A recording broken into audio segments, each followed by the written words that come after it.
Hey folks, it's Marvin Cash, the host of the Articulate Fly, and we're back with the first Chocklett Factory of 2024 with Blane Chocklett. Blane, how you doing?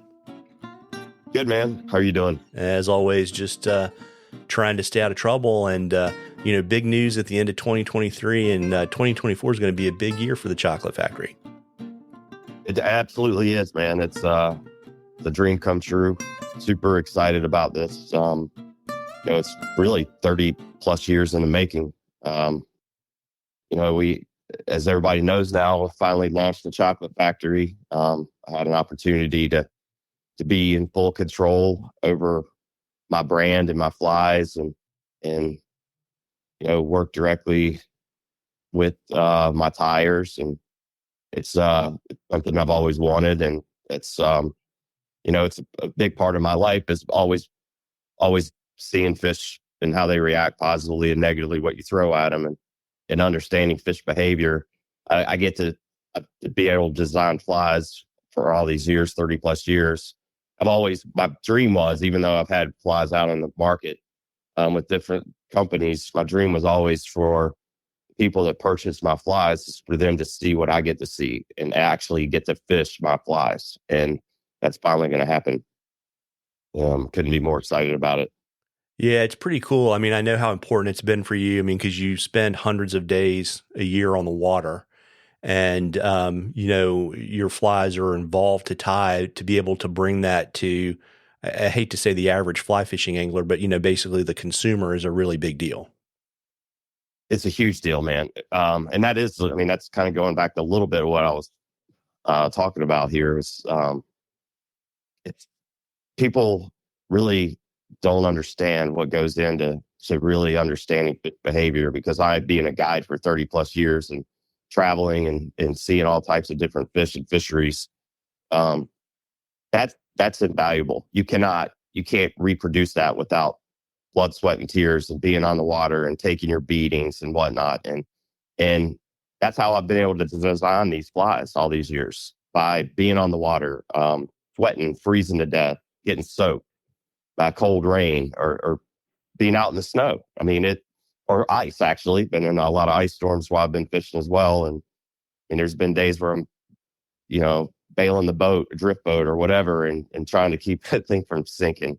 And, just, you can't make up for that. And there's no hiding it, and you can't fake it. And to be able to have the quality flies I've always wanted, and having the trust and someone that I know I can rely on, and to make sure that what I believe in and what my mind's eye sees in my designs come to fruition, it only comes from doing it the right way and doing it on the water, and working with someone that understands that and has done it as well. That's the only way you can truly make it happen. And that's what the Chocklett Factory is all about. And it's taken me 30 years to get to this point, but I think it's going to be worth it in the end. And I'm kind of getting on the backside of my career now, and it's one of those things that I believe that all this hard work and sacrifices, there's been plenty of that over the years, and disappointments and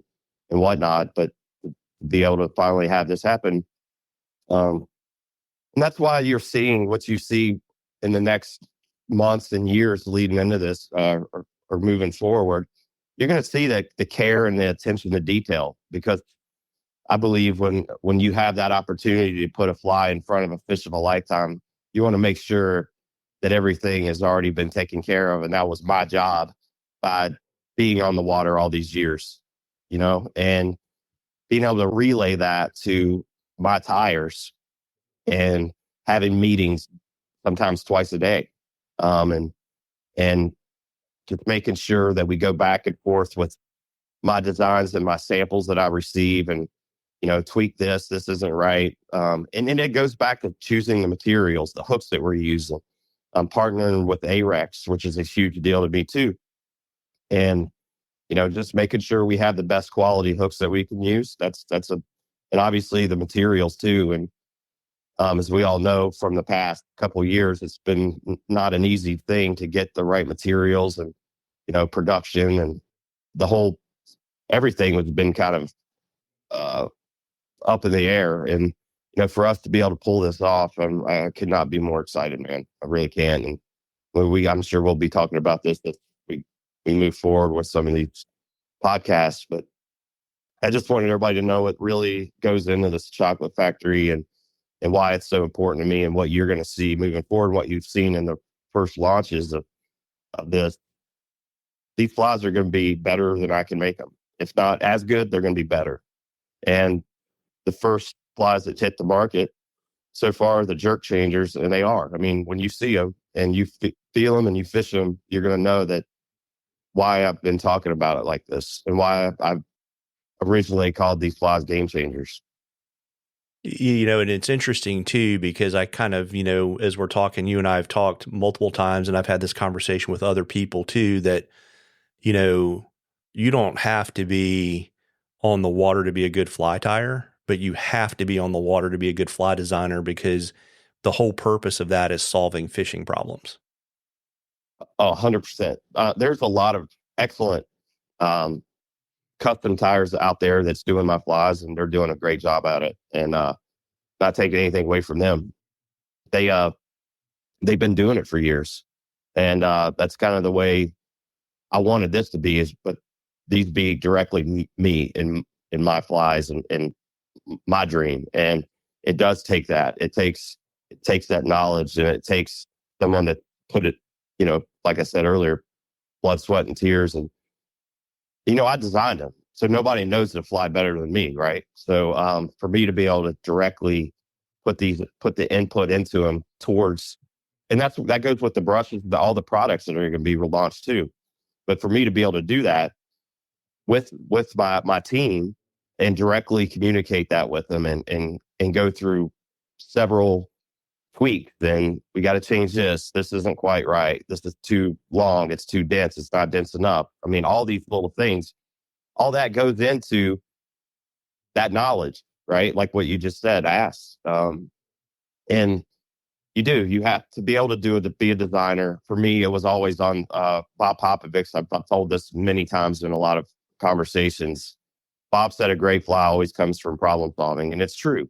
And you cannot create a new pattern without being on the water and solving a true problem.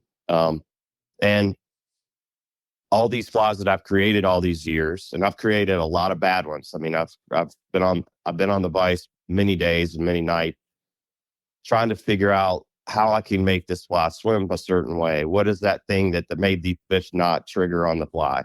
And you can't do that without being on the water, and you can't do that without understanding the fish that you're targeting. You have to catch them. You have to get denied countless times, and then finally have that success. And that is truly what makes a great fly, is knowing what the fish wants, knowing what they don't want. You can't just, I don't think you could truly make a new fly, a new great pattern, an iconic pattern like these flies or surf candies or clousers or deceivers without putting that time in on the water and understanding fish behavior. And that's what makes a great design or a designer, by taking those lumps and beatings and having those moments of success. That's what it takes.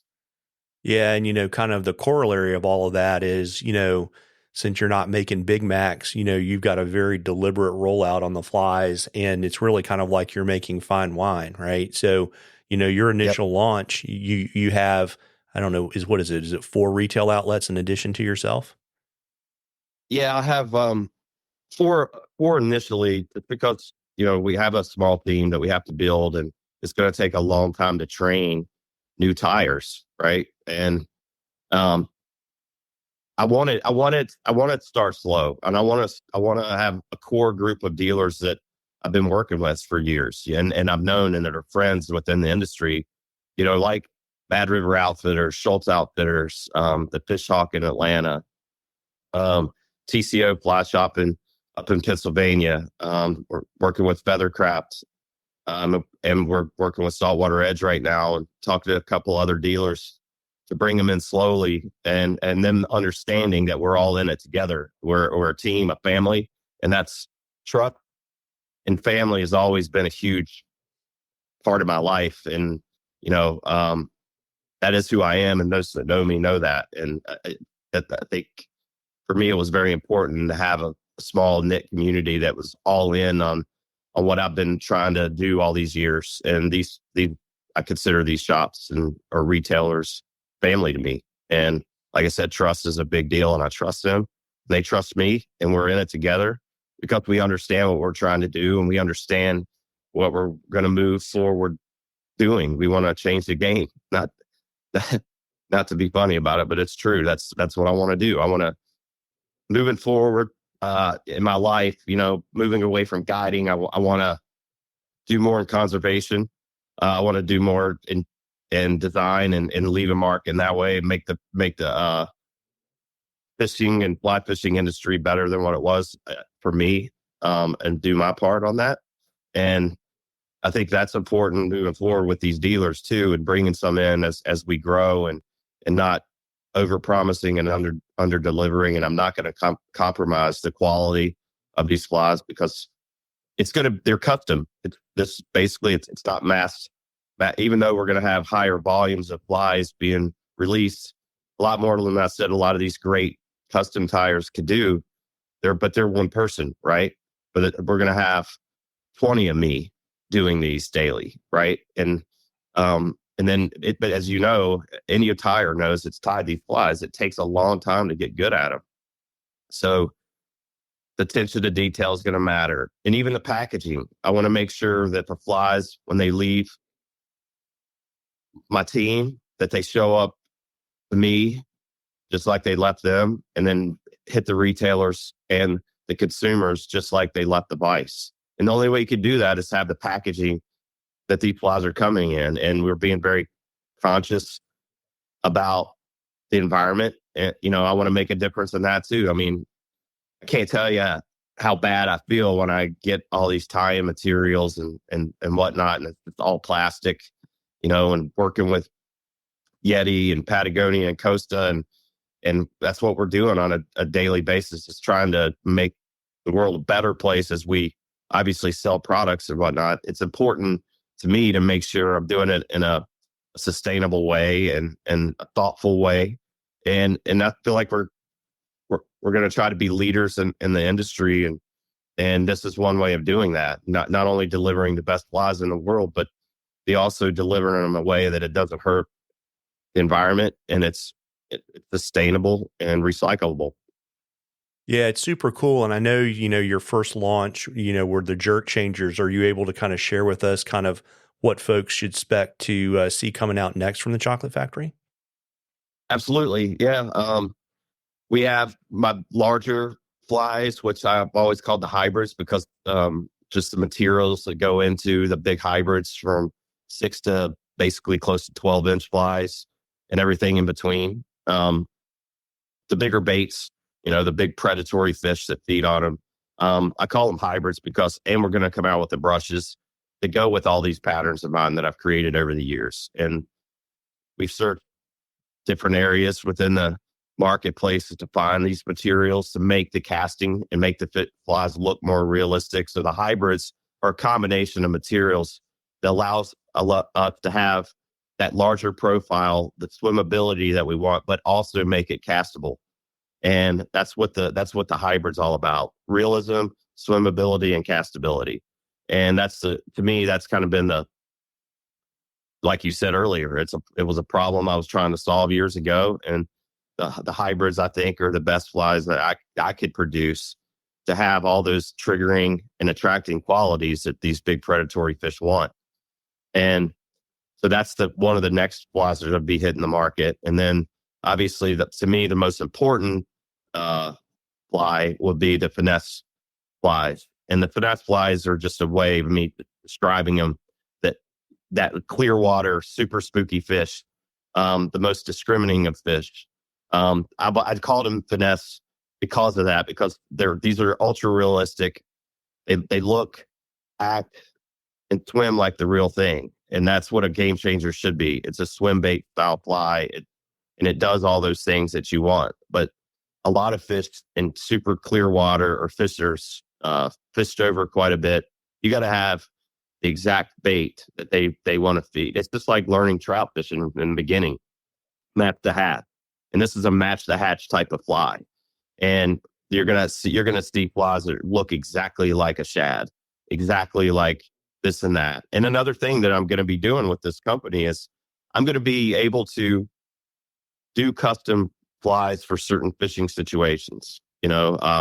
Silver sides, glass minnows, um, herring, you name it, for different types of fishing conditions. And that's kind of the route I want to go. And people traveling all over the world, there's different baits and different scenarios that happen in those places. And I'm going to make sure that we can cover those spots and, working directly with dealers and myself. And I've got plans to do some things in the future with directly with my customers and my support group, which I'm sure Marvin, you and I will talk about that leading into the 2024 season. But this whole thing is going to be a pretty cool deal. It's, like I said, it's 30 years of looking at the industry and looking at the fish and looking at fly designs and whatnot. And feel like I've been there and seen a lot of different things. And I feel like the way I'm going to approach this is going to be a big deal. And the flies and going from the hybrids and then to these finesse changers and all the other flies that I'm going to be launching, and a lot of new patterns that I haven't talked about yet that's going to be in the new book. So I'm super excited about that. And I know the dealers I've shown and friends I've shown are really excited about what the world's going to get to see here and leading up in the next few months. Yeah, super cool. And I guess the best way, right, for folks to kind of, you've got your own social media channel. I know you like Instagram, but you've also created a new Instagram channel for the Chocklett Factory, right? Yes, yeah, the Chocklett Factory, the Chocklett Factory on Instagram. Please go check that out, like it, follow it, because we're gonna. That's where you're gonna find the release of new products and whatnot, and videos, hype reels, just information going forward on the business, and working on a new website for all that. And the current website that we have, it's Blane Chocklett Fishing, right? You can check it out there too, but we're going to have a lot more stuff coming here. As soon as I get off this podcast, I've got a lot of work to do on that side of stuff, taking photos, put it on the website and be able to give it to dealers and writing out packaging and all that. Every package that you get of ours, it's going to have a story about the fly, or if it's a brush, it's going to tell you, my thought process on the brush and what you could use it for other than my flies if you wanted to use it for other things. So all that stuff's been thought out, and I feel like we're going to try to help people that support us by giving them information that I've, failed at or been successful over the past 30 plus years of being in the fly fishing industry. Yeah, and I know some of that is kind of taking you kind of off the traditional show circuit, but I do know, because I'll see you up there, is you will be at Schulze's Bobbin in the Hood. I think it's the first weekend in February. Are you have any other engagements that you want to let folks know about? Yeah, I'm going to be at Saltwater Edge. I think the weekend of the 19th, 20th, and 21st. He's having a very similar event up there. Peter Jenkins and the Saltwater Edge in Rhode Island. Great shop. They've been around for a long time. He's a partner with me and ASGA as far as us trying to help the fisheries on the East Coast and Gulf Coast areas. So Peter and I have been kind of working together the past year and a half on conservation side, but he also became a partner with the Chocklett Factory, and he saw what Schulte was doing with Bob in the Hood and decided to bring back something that he used to do years ago, and doing this big tying event on that Saturday and doing some private classes on a Sunday, I believe. And so I'm excited about that. And a couple of the other dealers I'm working with, we've been talking about me coming and visiting and doing some stuff there. And as we do more launches, you'll see me posting things like that. It's another reason to follow the Chocklett Factory on Instagram and whatnot, to see what we're going to be doing and where I'm going to be. And I'm going to be traveling a lot over the spring, heading out west, doing a tour of California, then Washington and Oregon, and then I'll be in the Keys a little bit. I'm going to be a little bit everywhere here. It's going to be a busy 2024 for me for sure. Yeah, it's a good Johnny Cash song in there somewhere, right? Yeah, buddy. That's right. So, you briefly mentioned your work at ASGA with Peter, and I know we recently, I don't know, gosh, within the last, I don't know, week to 10 days, the comment period on Addendum 2 just closes. Is there anything you want to share on the striper front or any of the other conservation work that you've been working on? Yeah, I do. I really would like to reiterate what I've tried to say in short little um, public announcements with people, and how important it is to take it 5 minutes when we throw something out there and you see it. Stop what you're doing and go sign it, because I can promise you we're not doing this because we're just trying to create a lot of fire. I mean, there's smoke, and where there's smoke, there's a fire, and there a lot of these fisheries and fish are not doing well. A lot of people are say, well, it's been the best striper fish in the past couple of years in certain areas and up and down the East Coast, well, specifically in New Jersey, New York, and up in Cape Cod spots. But if you step back and really look at it, you're not seeing recruitment, and we've had very poor recruitment in the Chesapeake Bay for a long time. And Chesapeake was the backbone of the striper population, and we're not getting smaller fish. The spawns have been terrible, and the striper fishery, believe it or not, whether you want to believe it or not, is not doing well. Even though we have a lot of really big fish around, there's no small fish. And I saw that here in my home waters, where I was catching all these big smallmouth for a long time and just not getting a lot of numbers, and those are warning signs. If you're not getting small fish and all you're getting is these year classes that are left, it's going to take a very big spawn and a very good spawn. And we haven't had those conditions for many years now. And you get to the end of their lives and you don't have any recruitment. Then what do you have? You don't have any. So it's important to protect the fish that we have currently. And we've tried to put it in place. We're trying to get laws passed to where these fish are protected, to where they can have a future, because we got to have these smaller fish coming in to replace these fish that are moving out. Right. So that's why we did that Addendum 2. And we're still fighting to make sure that we can change certain laws that are already in place and whatnot, to make sure that everybody is being treated fairly, commercially and recreational anglers. I mean, recreational anglers are a big part of the problem.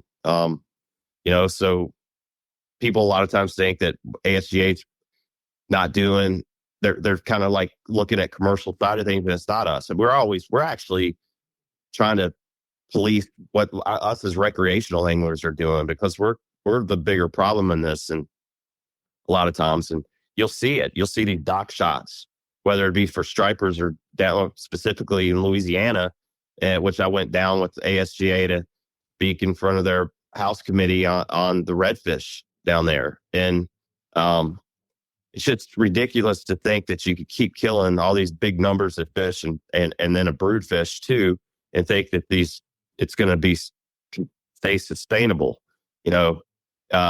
The fisheries are getting smaller, not bigger, and I've seen that. And that's why I joined ASGA.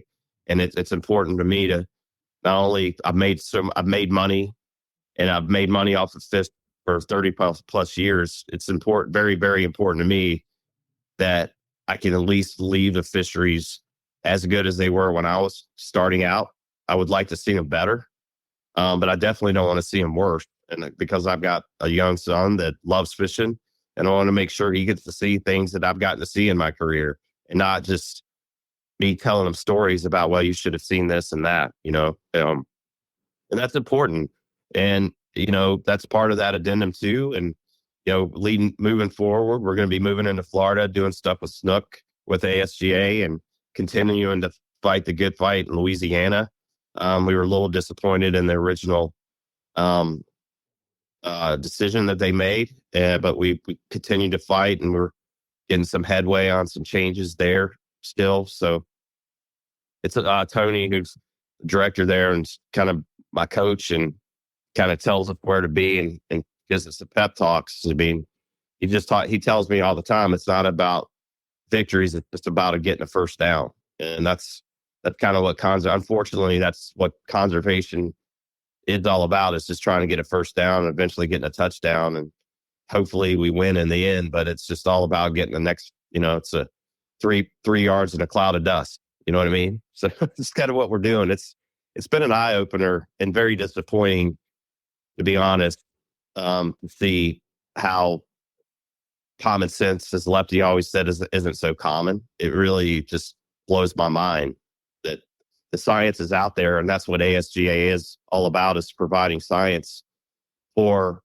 the powers to be to make good decisions. And even though you provide the best science that you can, that definitely points in a direction, and then see them go another direction, it's frustrating. But we're going to keep fighting. And it's very important that people that do listen to this, if we put something out there, we really need you to do it. And you need to tell everybody, because the more support we get, and I've seen it, the more support we get, the harder it makes for those that are looking out for special interests that aren't looking out for the best interests of fisheries. It makes it harder for them to make those decisions that aren't in the best interest of the fish and the fisheries. So please go do that. And I know we greatly appreciate it, and our kids will. Promise you that.